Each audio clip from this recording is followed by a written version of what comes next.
1। और जैसा कि आप फॉलो कर रहे होंगे हमारी सीरीज चल रही है एकेडमिक राइटिंग की, तो आज मैं आपके साथ उसकी दूसरी क्लास लेकर हाजिर हुआ हूँ। ठीक है, तो जैसे कि हमने पहली क्लास के अंदर डिस्कस किया था, बेसिक स्ट्रक्चर्स की बात की थी हमने कि एकेडमिक राइटिंग के अंदर कौन कौन से स्ट्रक्चर होते हैं।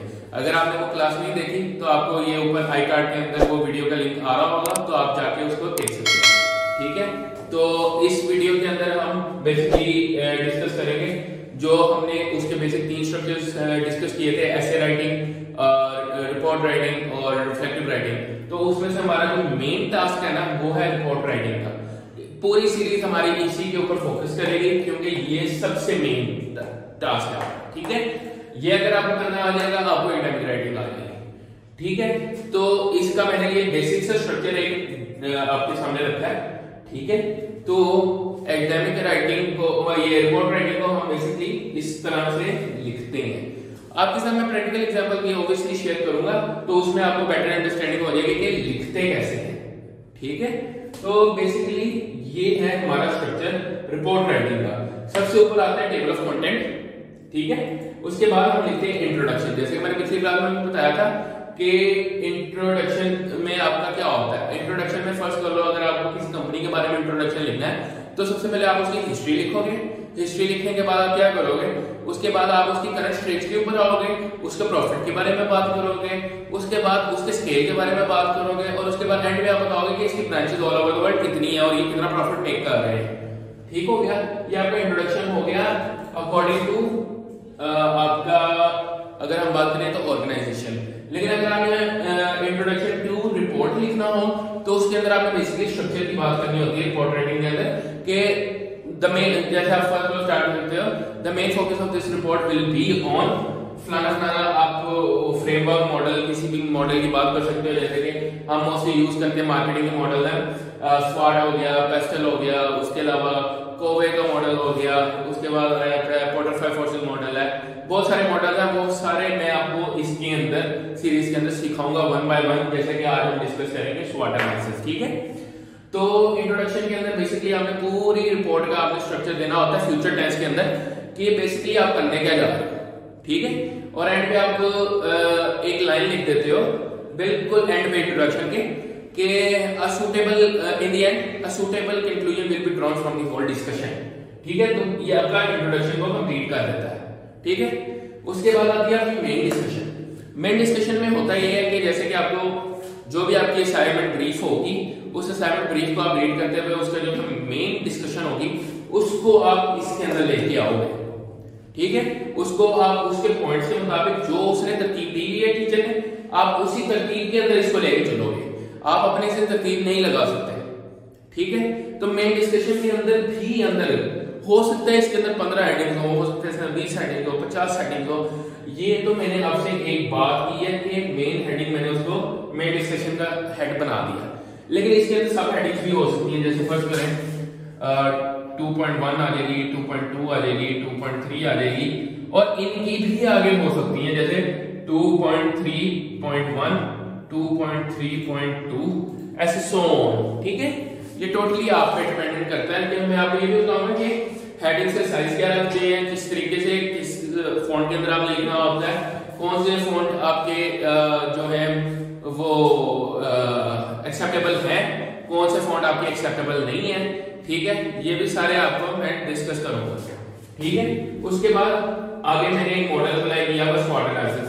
ठीक है, तो ये भी आपको मेन डिस्कशन के अंदर ही उसके बाद आपको शो हो रहा होगा कि मॉडल जो है अप्लाई किया गया है डिस्कशन के अंदर। ठीक है, उसके बाद आता है पेस्टल। पेस्टल भी इसी तरीके से हमने एक्सप्लेन किया होगा। उसके बाद इन दोनों की जो फाइंडिंग है मॉडल्स की, उसको हम एक्सप्लेन करेंगे एक्सप्लेनेशन के अंदर। वो एक्सप्लेनेशन रिफ्लेक्टिव भी हो सकती है, वो एक्सप्लेनेशन थर्ड पर्सन पर्सपेक्टिव में भी हो सकती है। वो डिपेंड करता है कि आपकी असाइनमेंट ब्रीफ किस नेचर की है। ठीक हो गया, और एंड में हम लिखते हैं कंक्लूजन। अब कंक्लूजन होता है पास्ट के अंदर, मतलब ऑब्वियसली आप लोग पूरी रिपोर्ट बनाते आ रहे हो तो you know what you have done. ठीक है, तो आपको पूरी रिपोर्ट में अंदाजा होना चाहिए कि आपने क्या किया है, और उसी रिपोर्ट जो आपने किया है उसको आप 50 to 60 वर्ड्स के अंदर अब मतलब थर्ड पर्सन के अंदर आप इसको कंक्लूड कर देते हो और पूरी रिपोर्ट में से एक फाइंडिंग निकालते हो कि बेसिकली मैंने ये कंक्लूड किया है, ठीक है, वो आपके कंक्लूजन का मतलब आप पूरी रिपोर्ट का मेन क्रक्स आप कह सकते हो, तो वो क्रक्स होता है कंक्लूजन, ठीक है। और एंड में रेफरेंस लिस्ट आती है। अब रेफरेंसिंग आपको मैं ऑब्वियसली सिखाऊंगा, रेफरेंसिंग के भी आगे रेफरेंस लिस्ट कैसे जनरेट करोगे, साइटिंग कैसे करोगे, ठीक है, और रेफरेंसिंग स्टाइल कैसे यूज करोगे, कैसे चेंज करते हैं रेफरेंसिंग स्टाइल, कौन सा टूल उसमें आप यूज कर सकते हो रेफरेंसिंग करने के लिए, वो सारे हम वन बाय वन इस पूरी डिस्कशन में ये आपकी जो प्लेलिस्ट है इसके अंदर डिस्कस करेंगे, ठीक है। ये तो हो गया स्ट्रक्चर। अब हम अपने पहले मॉडल की तरफ आते हैं। मार्केटिंग का जो पहला मॉडल है जो कि है स्वॉट एनालिसिस। अब स्वॉट एनालिसिस आप पढ़ने में आपको पता होगा कि ये किसी चीज को डिटरमिन कर रहा है, ठीक है। अब स्वॉट एनालिसिस का मतलब होता है strengths, weakness, opportunities and threat, ठीक है। तो ये मैट्रिक्स की फॉर्म में बनेगा, ठीक है। अब इसके अंदर हेड्स आप बुलेट्स ले सकते हो, ठीक है। अब इसके अंदर अगर आप पर्सनल स्वॉट कर रहे हो तो आप बेसिकली अपनी स्ट्रेंथ्स की बात करोगे, अपनी वीकनेसेस की बात करोगे, और उन स्ट्रेंथ्स और वीकनेसेस से जो आपको अपॉर्चुनिटीज या थ्रेट्स हैं।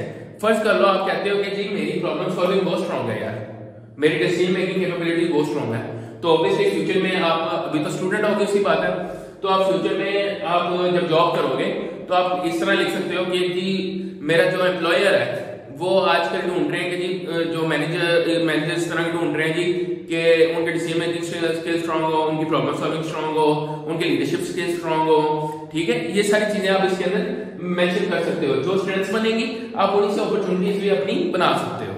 इसी तरह जो आप अपनी वीकनेसेस के बारे में डिस्कस करोगे पॉइंट्स के अंदर, जैसे फर्स्ट कर लो आप कहते हो जी मेरी इमोशनल इंटेलिजेंस बड़ी कमजोर है, कम्युनिकेशन स्किल्स कमजोर है, मेरी नेगोशिएशन स्किल्स कमजोर है, तो बेसिकली वही आपके थ्रेट भी बन जाएंगे। आप कह दोगे यार कल तो मैं टीम में काम ही नहीं कर पाऊंगा, मैं ऑर्गेनाइजेशन के अंदर सर्वाइव ही नहीं कर पाऊंगा, and I need to improve these weaknesses to avoid these threats, okay. तो आप इसके बारे में पूरी डिटेल डिस्कशन यहाँ पे कर सकते हो, लेकिन हम कोशिश करते हैं स्वॉट एनालिसिस को बुलेट्स के अंदर रखें और प्रिसाइज रखें, ठीक है। और उसके बाद जब आप स्वॉट एनालिसिस बना लेते हो तो ऑब्वियसली उसकी जो फाइंडिंग्स होती हैं वो आगे किसी ना किसी डिस्कशन के अंदर यूज होंगी। अकेला स्वॉट एनालिसिस बना के आप खत्म नहीं कर सकते बात, ठीक है। तो ये हमारा पहला मॉडल था आज मार्केटिंग से रिलेटेड, बिजनेस के। बेसिकली हम इस प्लेलिस्ट के अंदर बिजनेस से रिलेटेड जितनी भी आपकी एकेडमिक राइटिंग होगी, सबसे बेसिक और सबसे इजीएस्ट जो होती है फाइल ये बिजनेस से रिलेटेड या जनरल फाइल जो होती हैं आपकी सोशियोलॉजी, साइकोलॉजी वगैरह इन्हीं से रिलेटेड होती हैं, तो इन्हीं पे आपको काम सिखाया जाएगा, ठीक है। तो आज हमने पहले मॉडल को डिस्कस किया, होपफुली आपको इसकी समझ आ गई होगी। तो अगर आपको हमारी वीडियोस पसंद आ रही है तो इसको लाइक, शेयर, सब्सक्राइब करें, हमारे चैनल को सब्सक्राइब करें और बेल आइकन को ऑल पे करते हैं। और अगली वीडियो तक अल्लाह हाफिज।